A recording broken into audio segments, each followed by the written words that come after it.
A multi-million-dollar government scheme to provide low-cost rental accommodation has failed to produce a single property.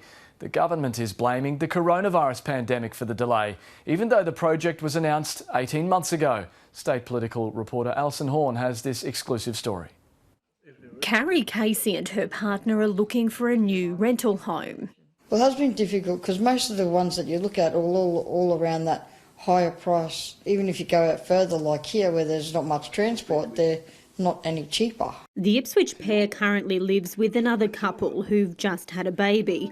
As low-income earners, they can't afford to live by themselves. To find a cheaper rental, we're probably looking at going somewhere on the outskirts of Rockhampton. That's 10 hours to move your stuff to get the ideal pricing. A $70 million government program to help struggling renters like Ms Casey has failed to produce a single property so far.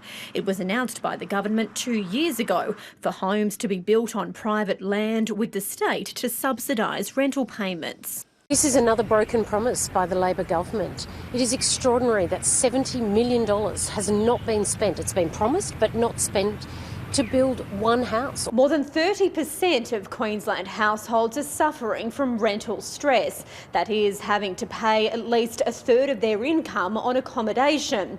The government has attributed the delay in its scheme to falling market conditions.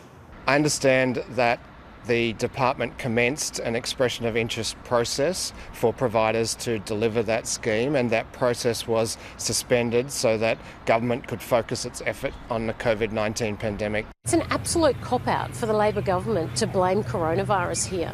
The government says the EOI process will now recommence, but there's no timeline on when any properties will be delivered. Alison Horn, ABC News, Brisbane.